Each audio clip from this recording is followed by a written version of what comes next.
Bom dia. Eu tenho o prazer, a honra de estar aqui com vocês, uma manhã de sábado, né, num fim de semana comum, num dia comum, nas vidas comuns. A gente tem vidas ordinárias e a gente todo dia quer ver alguma coisa extraordinária acontecendo. E deixa de prestar atenção na coisa que é mais importante da nossa vida humana, que é o nosso tempo. Eu estou aqui, né? Já fui lindamente apresentada, mas eu acho que é bom eu contextualizar um pouco a, a história que me fez dar um pouco de autoridade para aquilo que eu digo a respeito de morte e vida. Eu me formei médica na Universidade de São Paulo. Eu fiz a minha residência médica em geriatria e gerontologia. Mas desde a graduação, para mim, era um grande desafio lidar com o sofrimento das pessoas que estavam doentes. E eu percebi ao longo de toda a minha formação, e isso ainda é real, apesar de eu ter feito faculdade já há um certo tempo, que as pessoas não sabem falar sobre a morte. Elas não conseguem sequer ouvir a palavra morte. E isso inclui os médicos, inclui os profissionais de saúde que cuidam de pessoas que morrem. E uma vez que eu tinha decidido, né, cuidar de pessoas que morrem, eu sabia que eu precisava muito conhecer esse caminho até a morte para poder estar do lado das pessoas que eu ia cuidar, porque o que a gente vê todo dia é abandono. E aí eu me formei em cuidados paliativos, que é uma área da medicina bastante nova aqui no Brasil, que trata de cuidar das pessoas quando elas estão diante de doenças graves, incuráveis e que ameaçam a continuidade da vida. Aqui a sala está bem cheia, né? Eu tirei o óculos aqui por causa dos reflexos da luz, mas eu consigo ver que está até onde a minha vista alcança tem gente. E aí eu preciso dar uma noção de realidade para vocês. De cada 10 pessoas aqui nessa sala, 9 vão ficar gravemente doentes e vão morrer dessa doença grave e incurável. Aquela morte que a gente considera romântica e maravilhosa, né? Você vai dormir e não acorda, ou morte súbita, né? Que pode ser bala perdida também, pode ser acidente de carro. A gente nunca pensa que a morte súbita violenta também é uma morte súbita, que não proporcionou sofrimento prolongado para aquelas pessoas que foram vítimas dela. Mas a gente não quer nem a morte súbita, nem a outra morte. Mas o fato de você não querer a morte e você também não querer falar sobre isso não te dá não te sequestra a possibilidade de morrer. Eu converso com as pessoas, tem pessoas que dizem: não, Ana, que papo é esse? Vai falar sobre morte? Pelo amor de Deus, vira essa boca para lá. Eu não quero falar sobre a morte. Tá bom, não tem problema. Quem não quer falar sobre a morte também morre. Não tem galho nenhum.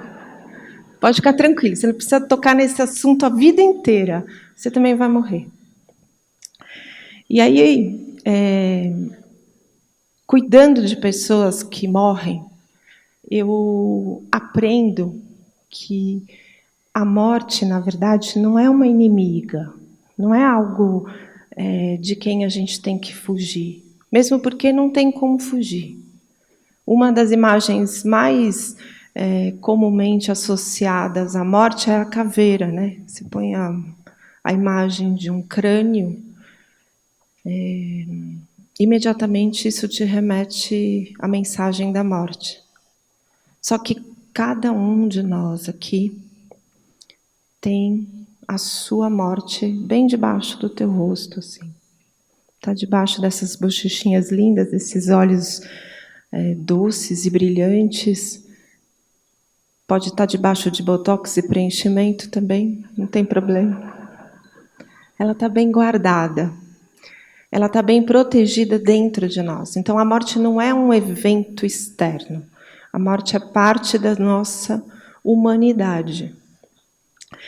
E quando a gente entende que a morte é algo muito, muito precioso, e a gente começa a parar de ter medo e começa a respeitar a nossa morte, a gente começa a dar ouvidos para ela.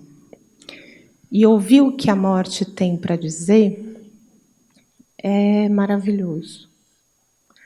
Porque a morte nos traz noção de tempo.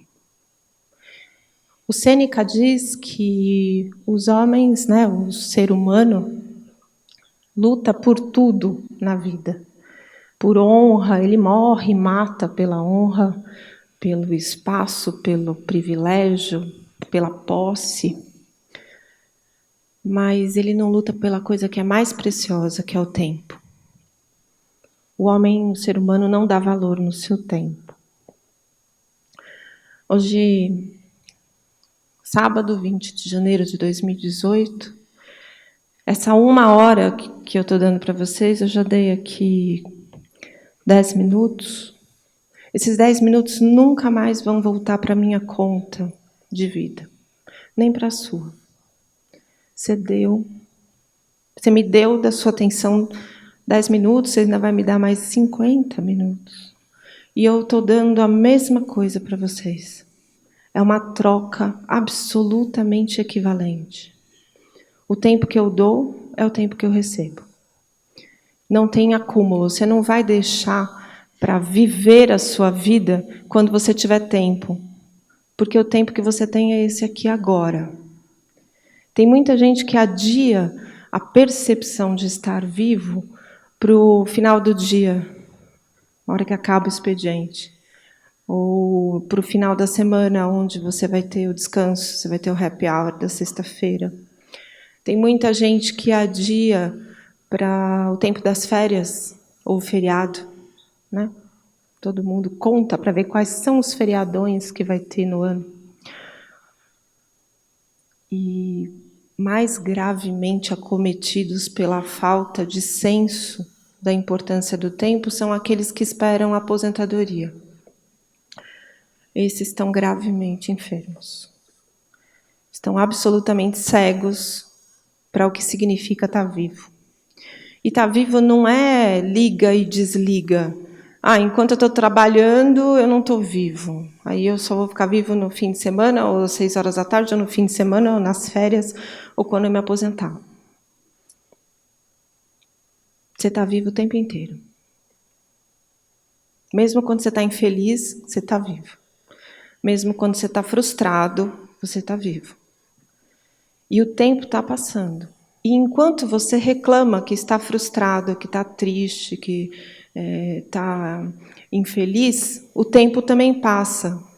Ele não fica desligado enquanto você está em crise, pensando na vida. Ou enquanto você está fazendo terapia, ou enquanto você está vendo um filme para se distrair dos seus problemas. O tempo não para. Não é que ele é impiedoso. Ele é consistente. Ele é perseverante. O tempo é pacífico. Ele não muda seu ritmo, a depender das circunstâncias externas. O relógio se movimenta e marca o tempo.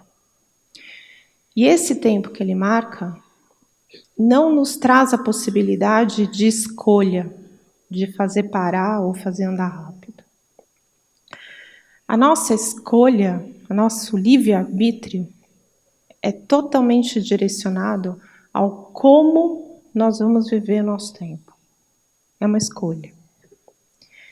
E o como nós vamos viver nosso tempo depende da nossa percepção de quantidade de tempo que a gente tem disponível. Vou dar um exemplo bem prático. Tem muita gente que fala que no Oriente as pessoas olham para a morte de uma outra forma, né? Tem uma forma bem mais tranquila de lidar com a morte. Os orientais, eles aprendem desde de que eles nascem quase, que a morte vai chegar e que você tem um tempo aqui, nesse espaço de tempo que você vai entre nascer e morrer. Então, eles têm consciência disso. Mas a gente está no Ocidente e não dá para você colocar uma árvore numa semente de novo. A gente já nasceu aqui. Não dá para você colocar a árvore na semente e plantar ela em outro lugar. Não dá. Nascemos aqui. Então, a nossa cabeça funciona ocidentalmente. E no Ocidente tem uma coisa que todo mundo entende, que é prazo. Vocês têm noção de prazo? Imagino que vocês tenham, porque vocês trabalham numa área que está estressa, né? A coisa de prazo. Então, vamos imaginar que a nossa vida é um grande estudo de caso. E esse estudo de caso precisa ser entregue contendo todos os aspectos, os fundamentos de uma grande revisão bibliográfica. Então, é um TCC, vai, para ficar mais claro. TCC. Você tem que entregar um TCC no final da tua vida. E a tua orientadora é a morte. Se você não quer falar com ela, você vai fazer besteira, você vai pesquisar coisa errada, você vai escrever prolixamente, ou você vai deixar para escrever mais tarde. Porque TCC é assim, né? Todo mundo deve ter passado por isso em algum momento na vida. Você tem um tempo para fazer. Suponha 2 anos, vai. Você tem 2 anos para entregar o TCC. E aí você passa 1 ano e meio reclamando e choramingando, falando assim, porque eu preciso fazer o TCC. Aí você vai numa festa, o assunto é TCC. Você vai no domingo com a família, o assunto é TCC. E tudo é o TCC, mas você não se mexe para fazer. Você só reclama que tem que fazer. Você só sofre porque precisa fazer. Aí, nos últimos 6 meses, algumas pessoas, às vezes, até nos últimos 2 meses, né? Toma Red Bull, Ritalina, tal, passa noites e noites virando em claro para poder entregar o documento no prazo certo. Só que com a nossa vida não funciona assim. Embora eu vejo muita gente acreditando que é assim, não é. Para você ter uma vida realmente plena, você tem que estar com o teu TCC em dia, na idade que você tem. A tua morte vai estar sempre disponível para te orientar. O que precisa ser feito, o que pode ser deixado em segundo plano, o que é prioridade, de fato, tanto de acontecimentos como de sentimentos. A tua morte vai dizer se vale a pena ou não você ter raiva porque o despertador não tocou de manhã. Se vale a pena ou não você explodir porque alguém te fechou no trânsito. A morte, ela é paciente com a gente, ela não nos abandona, ela fica presente o tempo inteiro, ela deve observar, e às vezes ela deve ficar, falar que pena, né? Tanta coisa mais importante para essa criatura fazer nesse tempo de vida.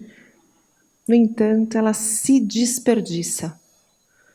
A coisa que a gente mais faz é se desperdiçar. A gente joga fora a nossa vida. E aí a gente precisa entregar o nosso TCC de acordo com a idade em que a gente vai morrer. E a gente pode morrer com qualquer idade. A gente tem o sonho de que nós vamos morrer com 90 anos. Para muita gente isso é pesadelo. Porque envelhecer significa aprender a abrir mão. Abrir mão de uma série de coisas, desde a sua característica física, estética, física funcional, cognitiva, né? de pensamento, raciocínio, memória, aprendizado.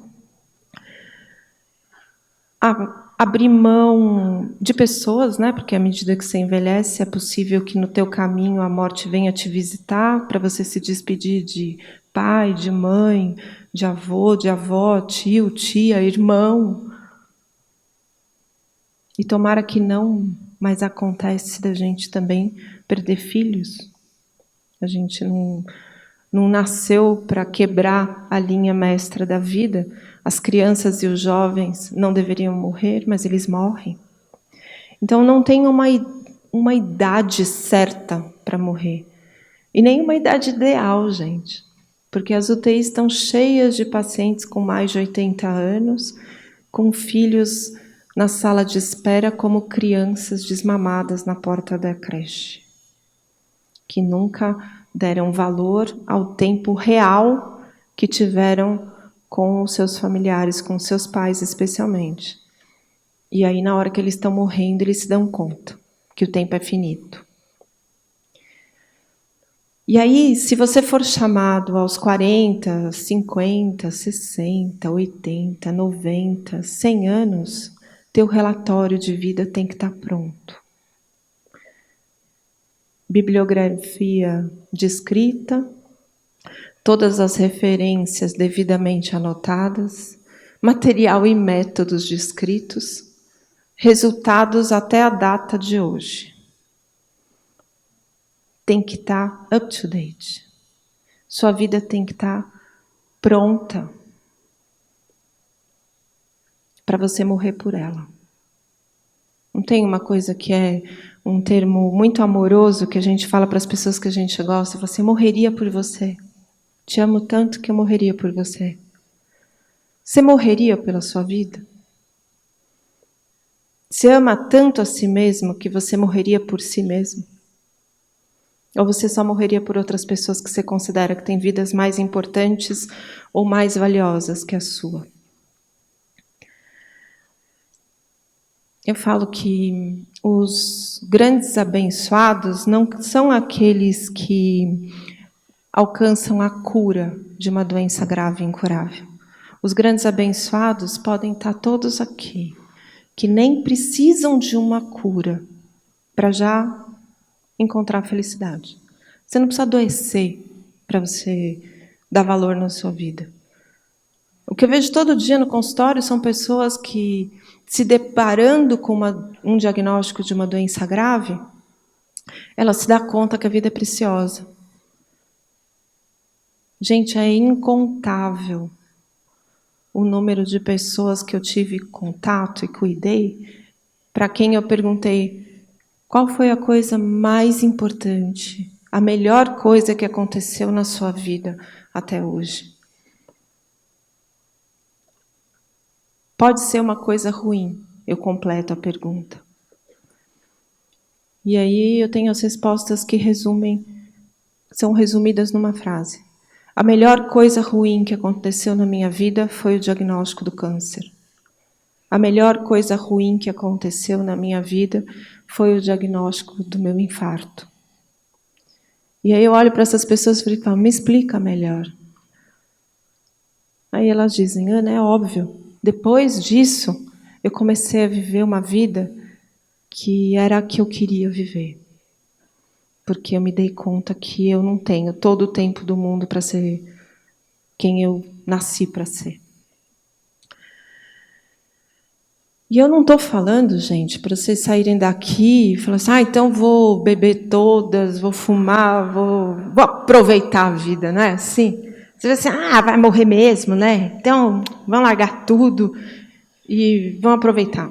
Aí não, essas pessoas se tornam zumbis. Eu falo que são zumbis existenciais. É gente que só está faltando morrer fisicamente, porque o resto ele já matou tudo. Vocês devem conhecer gente assim. São pessoas que estão absolutamente vinculadas a um processo desnecessário e pouco importante da vida, que é a percepção constante de um prazer simples. Beber, fumar, transar, comer, se divertir, dar risada. Isso é raso. Eu falo, isso é a piscina de bolinhas do parque que a gente veio visitar nessa vida. Só que aí você vê um monte de adulto na piscina de bolinha, assim. Não é aquela piscina de bolinha. Outro dia eu vi no Face uma coisa de bolinha, assim, que é tipo um negócio desse aqui, assim, cheio de bolinhas. Aí a gente até se diverte. Mas piscina de bolinhas daquelas de festa de criança. Não passa por esse papel ridículo, por favor. Porque você pode acreditar que você tenha 200 mil vidas ainda para viver, ou que não tem mais nenhuma, não importa. Mas essa aqui, eu falo, como Ana Cláudia, eu só vim essa vez. Eu posso ter vindo como qualquer outra pessoa, eu posso voltar como um pé de alface na próxima. Mas como Ana Cláudia é só essa. Então, eu todo dia penso que é melhor que eu seja a melhor Ana Cláudia que eu puder ser, a cada um dos meus dias. Embora eu possa não ter sido uma Ana Cláudia tão legal há 10 anos atrás, agora eu olho para aquela live e falo assim, ainda bem que você não desistiu de aprender. Porque agora você me deu a chance de ser mais feliz do que você era 10 anos atrás. A gente continua sendo a gente, mesmo quando o caminho é um pouco estranho, ou às vezes não é o caminho que teu pé está preparado para trilhar. Mas entender que o estado de felicidade humana, ele vai muito além do que o estado de alegria. E que a gente pode ser muito feliz quando a gente está diante de um grande desafio profissional, afetivo, existencial, e dá conta, e não foge, e não abandona. É lindo quando a gente tem essa possibilidade de pôr à prova a nossa capacidade de ser feliz. A felicidade entendendo que é um estado humano de percepção de realização. Então, quando eu conheço esses pacientes, essas pessoas que, diante de uma doença grave e incurável, elas saem do papel de coitadinhas e assumem o protagonismo da vida delas, e fala, quem está morrendo sou eu, e quem manda no tempo, até que a minha morte chegue, sou eu. Não é a medicina, não é a doença, não é quem quer me poupar. Porque não seremos poupados. Você pode ser um líder incrível, um chefe incrível, tem bastante diferença isso, né? Então, ser chefe, ser líder, você pode ser uma pessoa com muito dinheiro. Não há dinheiro. Se você somar, se você suponha que você tenha todo o dinheiro do mundo, você é o senhor do mundo.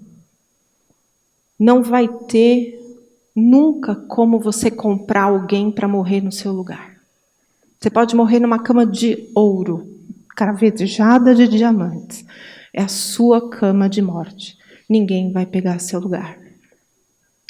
Você pode ter muito poder. A gente está vivendo numa era onde a escravidão está vindo à tona, né? Muita gente escrava. Escravos ao pé da letra, escravos existenciais, escravos emocionais, escravos materiais. Você pode ter todos os escravos que você puder ter. Você não vai conseguir fazer nenhum deles ocupar seu lugar na hora que você for morrer. Então, a nossa condição humana, ela determina que existe um caminho absolutamente impossível de ser transferido. A gente não terceiriza a nossa morte. E aí tem muita gente que só vai ter a chance de ser quem é nessa hora. E aí eu sou pessoa, uma das pessoas, né, porque não trabalho sozinha, a gente, no cuidado paliativo a gente sempre trabalha em equipe, eu sou uma das pessoas que tem a honra de conhecer seres humanos inteiros. Eles não são fragmentados, eles não estão escondidos atrás de um crachá, de um título, de um currículo Lattes. Eles são seres humanos, são pessoas que se relacionaram, que se vincularam ao longo da vida, que experimentaram dor, tristeza, amor, abandono, rejeição, realização. Eu lido com seres humanos. É uma delícia isso. Mas e fico pensando que é triste ver que tantas pessoas precisem adoecer para poder se tornarem humanas. A gente está vivendo numa era onde a conversa sobre humanização é o dia a dia das instituições. Eu acredito que até no mundo corporativo isso também possa estar vindo à tona, né? Quando você fala de humanização, quando você fala de fidelização, quando você fala de credibilidade, a gente está falando de humanização. A princípio, me inquietava um pouco, falar assim, mas humanizar ser humano é muita toperice, né? Porque ser cachorro, você não precisa... Ele não precisa ter aula de cachorrização para saber o que ele tem que fazer, né? Gato também não. Acho que nenhum animal precisa de um curso específico de comportamento para ele saber que ele é um cachorro. Mas o ser humano precisa de curso de humanização. Uma coisa que me inquietava um pouco. Até que uma vez eu tive uma aula, eu fui participar de um curso que falava sobre a manifestação do invisível, né, do intangível no mundo, que a gente podia chamar de o espírito. O espírito pode ser a energia, pode ser Deus, pode ser o universo, você pode colocar o nome que você quiser. Mas nessa aula o nome escolhido foi espírito. Então ele falava assim, o espírito, quando se manifesta no mundo através da matéria, ele se mineraliza. Então, todas as pedras, a terra, o que parece um material concreto, é a expressão do sagrado no mundo através da matéria. Quando o espírito, quando o sagrado se manifesta no mundo pela vitalidade, ele se vegetaliza.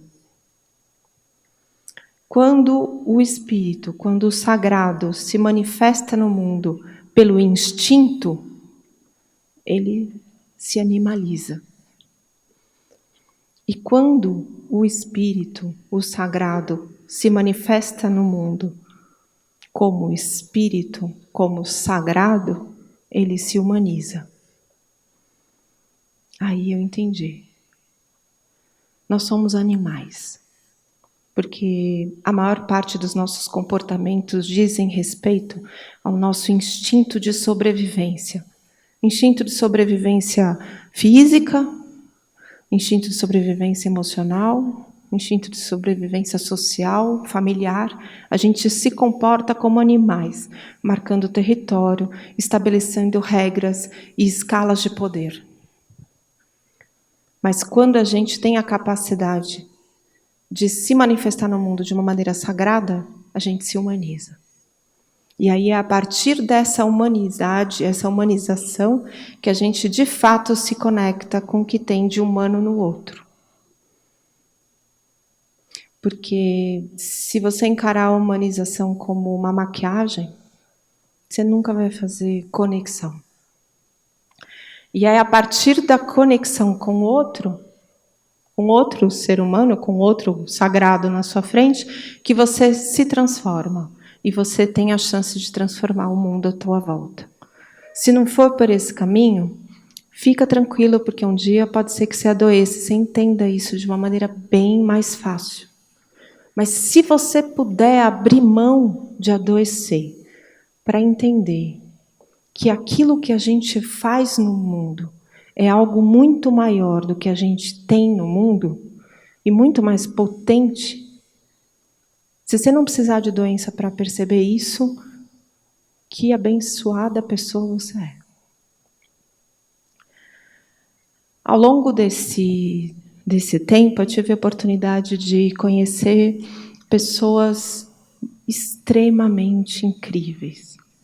Eu escrevi esse primeiro livro, né, A Morte é um Dia que Vale a Pena Viver, sem a menor pretensão de que isso tivesse alguma repercussão. Aliás, a minha escolha de trabalho, né, de área de atuação na minha carreira, passava longe de qualquer pretensão de ser reconhecida, porque eu falo até no livro que tem uma hora lá, um determinado ponto da minha vida, que eu decidi falar para as pessoas o que eu fazia. Então, eu vou numa festa, vocês vão se identificar com isso facilmente. Você vai numa festa que você não conhece ninguém.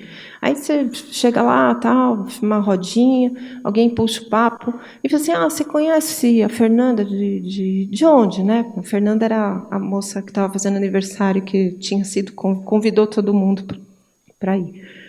E aí eu falei: conheço, sim, a gente é muito amiga. Já tem um tempo, a gente fazia parte de um grupo de leitura. E aí as pessoas perguntavam: e você, mas você faz o quê? Eu falei: eu sou médica.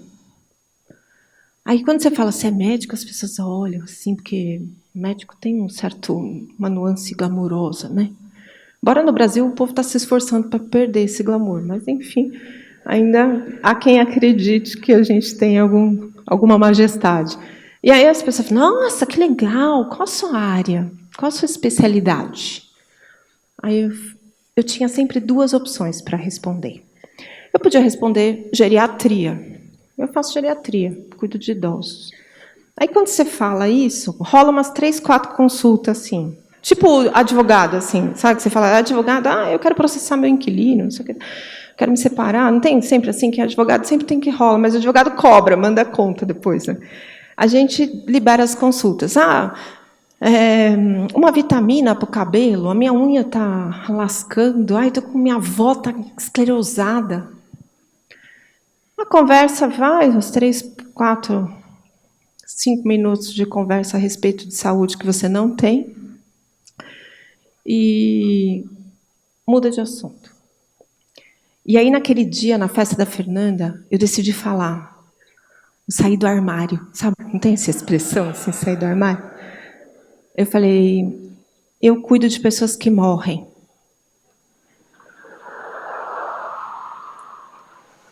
Não teve essa risada toda.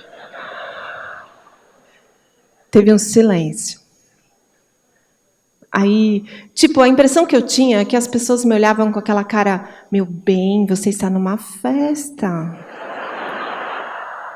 Não era essa a sua fala, você trocou o script, você achou que estava no hospital, mas você está numa festa, meu anjo, a gente não fala essas coisas. Esse era a legenda do olhar que eu tinha à minha volta, umas 5 pessoas. E eu sustentei o silêncio. Isso é uma coisa legal de vocês experimentarem. Você dá uma notícia e segura a onda. Entendeu? Não fica tentando amenizar. Não foi isso que eu quis dizer. Não, segura. Você vai chegar para a pessoa e falar assim: eu quero me separar. E segura a onda os minutos seguintes, que é uma eternidade. Não fica explicando: o problema sou eu. Não, você é ótima, você é ótimo. Não, problema... Cala a boca. Silêncio. Você abre a granada, entrega e aguarda. Você tem que segurar.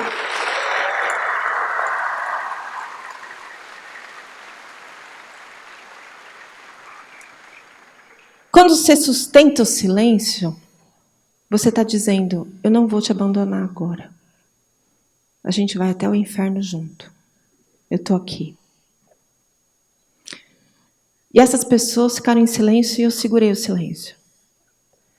Aí, quando a pessoa que fala e fica em silêncio, quem está ouvindo fica muito constrangido. É até engraçado. Aí as pessoas começam a quebrar o silêncio, a ver que você não vai... eles levantam a bola, você não corta, aí alguém vai e quer fazer o ponto. E aí fala: nossa, difícil, né? Aí eu sorri, aí passou mais uns segundos, longos segundos, aí alguém vira e fala assim: eu vou pegar um drink. Sai. Aí a outra fala assim: puxa, chegou uma amiga nossa em comum. Ai, muito prazer, viu? Tudo de bom. Felicidades, boa sorte no seu trabalho. Tchau. Menos de 5 minutos eu estava sozinha ali na festa. Então, há uns 4 anos atrás, eu espalhava as rodinhas. se eu abrisse minha boca para falar sobre isso. Eu tinha sempre a escolha de não falar. Mas aí eu comecei a querer experimentar como é falar. E dancei, né? Eu comecei a ser afastada de várias reuniões. Eu já era pessoa não muito bem-vinda. Porque se ia discutir um caso, eu perguntava, o paciente está sabendo que a doença progrediu? Aí o cara olha para você e fala assim, meu bem, a gente não fala sobre isso com o paciente. A gente dá esperança para ele. Eu falei assim, mas a gente não está enganando ele? Um pouquinho de silêncio depois dessa pergunta, e a pessoa falou assim, mostrem o hemograma, por favor. E eu era ignorada. E aí eu pedi demissão do lugar onde eu trabalhava, que era um lugar sonhado, né, a coisa mais incrível para um médico trabalhar. E aí eu tive que pedir demissão, porque era um espaço que não é que eu não era reconhecida, mas eu não podia fazer aquilo para o qual, aquele caminho para o qual eu nasci para andar. E aí eu fui trabalhar num hospice. O que é hospice? Eu fico feliz de que agora centenas de pessoas vão saber o que é hospice. Hospice é uma filosofia e, ao mesmo tempo, um espaço onde as pessoas são levadas para receberem os cuidados mais incríveis do mundo no final da vida delas. Quando a doença, além de ser incurável e ameaçar a continuidade da vida, está em progressão e não tem nada que a medicina possa fazer que impeça o curso natural da doença. E essas pessoas eram levadas para esse hospice, que era o hospice do Hospital das Clínicas, aqui de São Paulo, e eu era a médica mais feliz do universo, porque eu estava trabalhando nesse lugar. E nesse lugar trabalhavam comigo todos os profissionais que se possa imaginar da área da saúde, inclusive um capelão, que estavam totalmente a serviço da felicidade daquelas pessoas. A gente não estava mais a serviço da doença delas. É uma delícia ser profissional de saúde até o último dia de vida. Não era mais profissional de doença, a doença pouco importava. E todo esse trabalho era oferecer para essas pessoas que chegavam lá, que eu chamava de os escolhidos, de fato, porque eles iam embarcar na primeira classe. Eles iam ser atendidos na sala VIP e iam embarcar na primeira classe. Aos cuidados impecáveis de uma equipe que, desde a recepção, a recepcionista tinha sido treinada, o pessoal da Copa, da enfermagem, o CEO, o capelão, todos os médicos plantonistas, todos sabiam que aquela pessoa que estava chegando tinha pouco tempo de vida. E, justamente por isso, ela deveria ser tratada como um grande rei ou uma grande rainha. E sua família como grandes nobres, porque eles tinham pouco tempo de majestade na vida deles. E a gente honrava esse tempo. E aí, quando a gente honrava, eles começavam a honrar também. Falavam assim, puxa vida, que legal. E eles se tornavam pessoas vivas, porque até aquele momento todo mundo as observava como se elas estivessem mortas. Vocês devem ter visto isso. A grande maioria aqui deve ter visto alguém gravemente doente na família, ou amigo, ou parente de amigo, que vão visitar no hospital e todo mundo olha para essa pessoa com pena. E a pior coisa que você pode ter por alguém é pena. O dia que você tiver pena de um inimigo seu, você já pode passar para a página 2 das conexões humanas. Porque enquanto você tem ódio, você está amando o cara. Difícil, vá fazer terapia com essa notícia. Não vai dar para a gente resolver aqui agora em 16 minutos. Mas a voracidade com a qual a gente se conecta com alguém, seja para o bem ou pelo mal, tem relação com a qualidade do vínculo. Se for muito intensa, tem algo muito importante acontecendo. Mas quando você sente pena ou indiferença, a relação não existe. Ou ela está condenada, de fato. E aí essas pessoas chegavam lá como se elas estivessem mortas e elas eram recebidas como se elas estivessem vivas, que, na verdade, já era essa a realidade. E aí eu conheci gente incrível. Uma das pessoas que eu conheci, que era... É quase injusto eu escolher uma história só, mas eu entendo que todos os outros que não serão citados nesse dia aqui aplaudem de pé a história que eu vou contar para vocês. Esse homem tinha 44 anos, bastante jovem. Tinha um filho de 13, uma esposa linda. Eles estavam juntos desde os 13, 14 anos. Foi os primeiros namorados um do outro. Uma história de vida de luta, de destruições e de construções. Gente como a gente, assim, sabe aquele tipo de pessoa que você convida para comer pizza na sua casa? Você convida para comer um sarapatel? Você convida para comer alguma comida que você ama? Você convida para o sábado à noite na tua casa. Eram essas pessoas que eu conheci. Isso é desafiante demais para um profissional de saúde, porque quando você cuida de uma pessoa que não tem nada a ver com a sua vida, com a sua história, com a sua trajetória, você tem condição mais serena de trabalhar com aquela pessoa. Mas quando é muito parecido, a gente acaba sofrendo muito. Porque se trocar de lugar na cama, só mudou os personagens, a história é exatamente a mesma. Esse moço chegou no hospice com o diagnóstico de um câncer avançado, sem possibilidade de cura, com uma anemia muito grave. O nível da hemoglobina da gente no sangue normal é 12 a 14. Esse moço chegou lá com 6. Muita dor, muito cansaço, falta de ar. Até para conversar. Ele chegou, recebeu o atendimento dos cuidados paliativos. O primeiro atendimento foi o meu, porque eu tenho que resolver o desconforto físico, e a partir daí a brincadeira começa. Consegui resolver em 2 dias, ele estava muito melhor, e ele teria uma expectativa de vida de 2 semanas, ou 3 no máximo, tecnicamente falando. E se passaram mais de 2 meses. E aí, esse moço falou para mim: doutora Ana, eu sei que eu estou em cuidados paliativos, mas não deixa de passar pela minha cabeça a possibilidade de um milagre, porque eu vim aqui para morrer. E eu estou tão vivo e estou tão bem. A gente pode fazer um hemograma? Aí eu falei para ele: cara, preciso te confessar que até eu estou pensando em milagre. Porque eu também nunca vi isso. Tudo bem que foram meus primeiros meses no hospice. E aí eu colhi o hemograma. E a hemoglobina dele estava 3.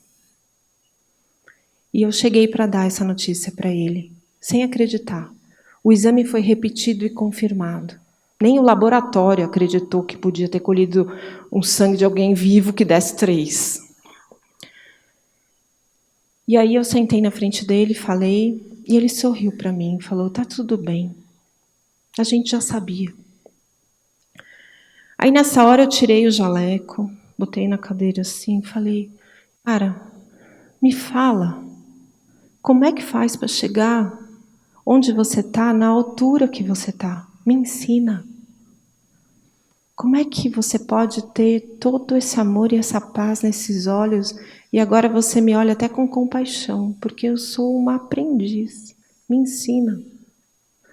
Aí ele sorriu, pegou na minha mão e falou assim: doutora Ana, tudo que eu vivi foi com base na minha história, na minha fé.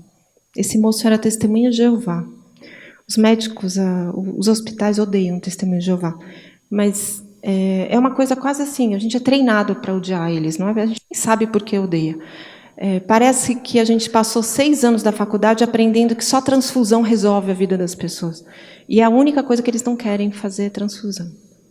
E aí eu aprendi com esse moço que eles não fazem transfusão porque o sangue mata a alma. O sangue de outra pessoa mata a alma. Quem aqui acredita em alma? É bastante gente. Se eu fizesse uma proposta para você que acredita em alma, você quer fazer um tratamento que você vive mais, mas mata a sua alma, você dizia o quê? Pouca gente disse não. Mas quem disse não, muda de ideia. Você vai pensar, não, pode ser que tudo bem ficar vivo mais um pouquinho, mas matar a alma, para que serve mesmo, né? É por isso que eles não aceitam. Eu dou essas aulas, posso estar lotado assim de médico, eu pergunto, quem sabe? Um levanta a mão e olhe lá. A gente não sabe por que as pessoas não querem aquilo que a gente oferece para elas. Então já fica a dica. Quando alguém te disser não, você fala assim, mas por que não? Não vai partir para guerra porque ela disse não. Eu aprendi tudo isso com esse moço e ele me diz, minha vida foi baseada em tudo que eu aprendi e também na minha fé. E a coisa mais importante que eu aprendi foi meu pai que ensinou. Ele disse que o livro da vida tem 2 páginas. A primeira página a gente tem que ler quando está dando tudo errado. Todo mundo tem um tempo que você fala, meu Deus, o que falta acontecer, né? Você é demitido, leva um chifre, seu filho vai mal na escola, teus pais adoecem, te roubam o celular, você bate o carro. Na traseira do cara, porque antes de roubarem o celular, você estava olhando para ele, não viu o cara parado. Bateu o carro. Aí você fala, o que mais falta acontecer? Quando estiver acontecendo isso na tua vida, você tem que pensar. Você abre esse livro que tem 2 páginas e lá está escrito, tudo isso vai passar. E aí a segunda página do livro você abre e lê quando estiver dando tudo certo na sua vida. Que você se achar super poderoso, se estiver super orgulhoso, que você construiu uma empresa de maior sucesso, está batendo recordes de ganhos, todos os seus funcionários felizes e realizados, porque você tem líderes incríveis trabalhando nesse espaço. Você casou com a mulher mais linda do mundo, você casou com o homem mais incrível do mundo, você tem filhos maravilhosos, doces, queridos, que não fazem manha nem esperneiam. Seus pais estão ótimos viajando para a Europa. Seus irmãos felizes. O Natal não é uma sequência de indiretas. Tudo é paz na sua vida. Tudo é alegria. Aí você abre a segunda página e lê com atenção cada palavra. Isso também vai passar.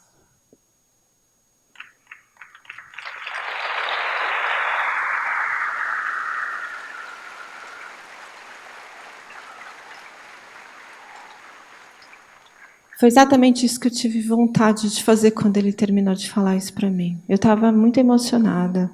Na verdade, eu não tive vontade de levantar e aplaudir de pé, eu tive vontade de ajoelhar e beijar os pés dele e agradecer por essa grande lição. Aí ele completou. Doutora Ana, eu vivi toda a minha vida com isso. Quando eu estava num tempo difícil, eu e a minha esposa, meu filho, a gente sabia que ia passar. E quando estava tudo bem, a gente também sabia que ia passar. Então, quando estava ruim, eu não sofria tanto. Porque ia passar. Quando estava bom, eu aproveitava muito. Porque eu sabia que ia passar. Então, está tudo certo.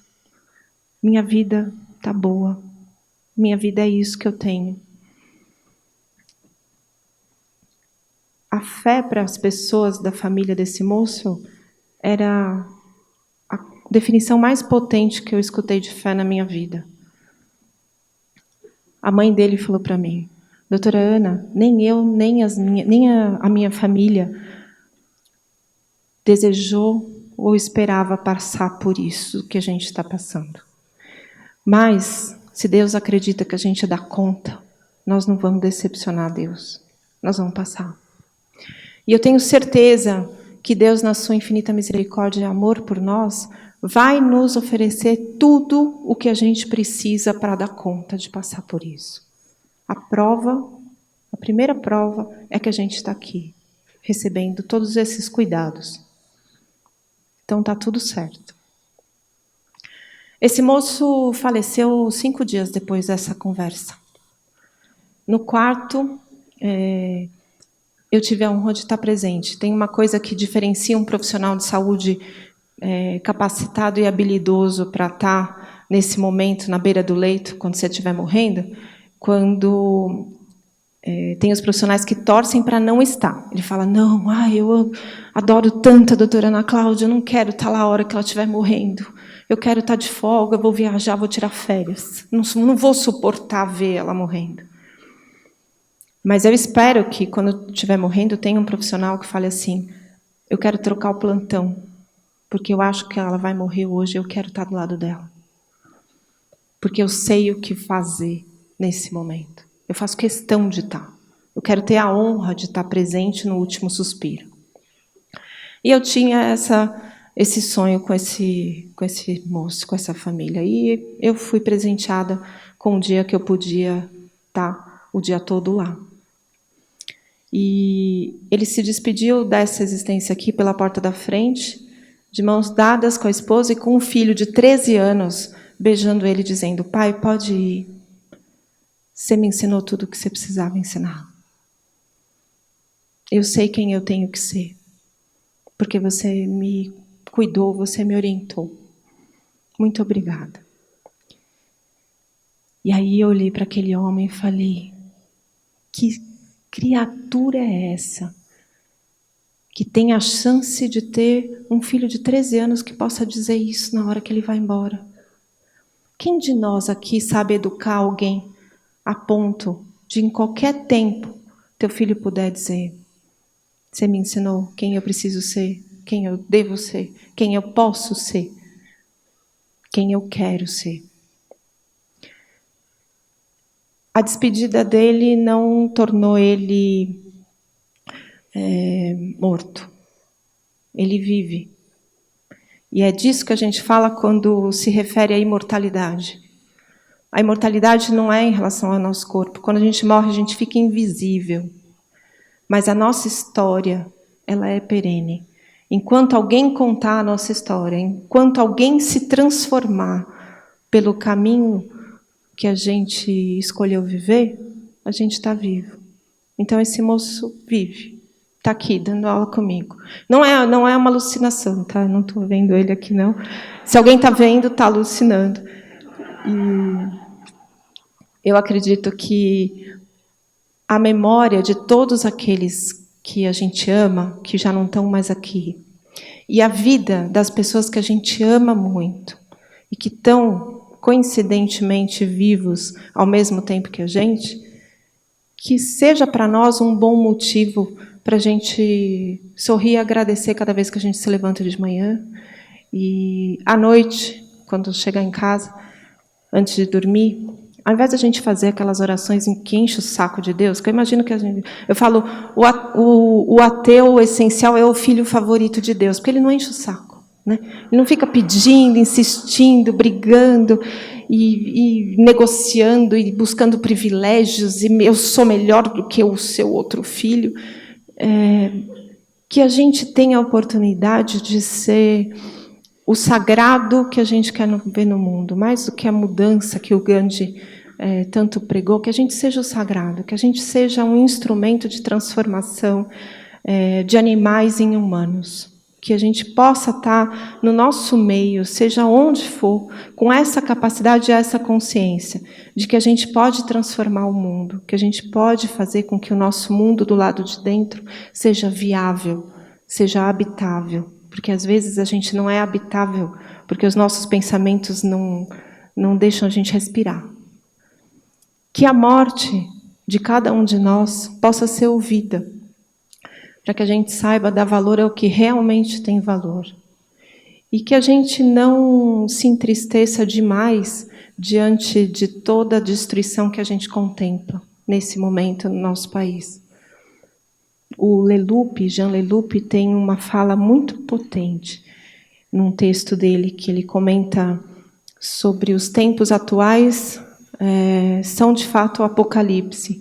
O apocalipse como um tempo de transformação e de renovação.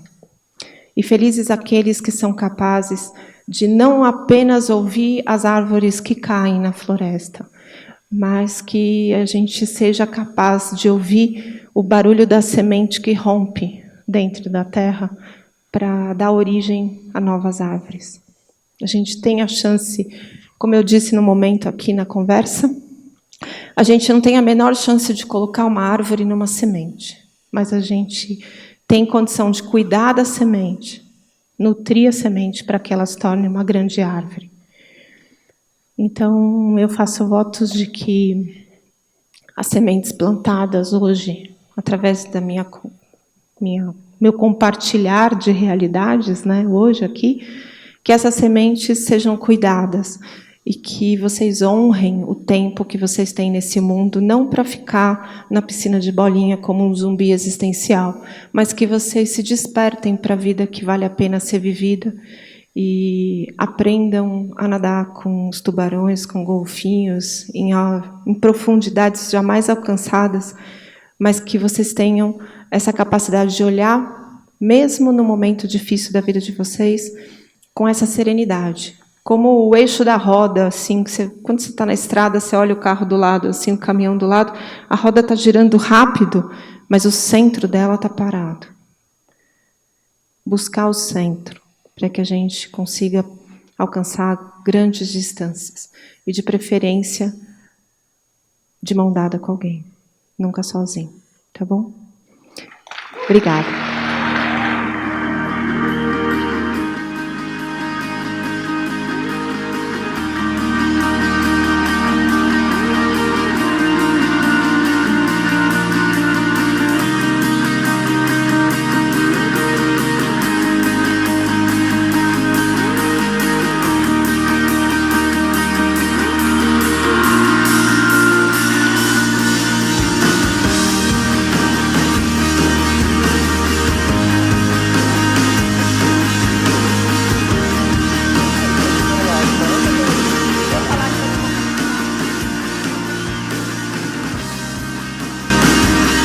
O Pedro, toda a equipe foi extremamente gentil, eles se dedicaram muito para conseguir estar aqui hoje.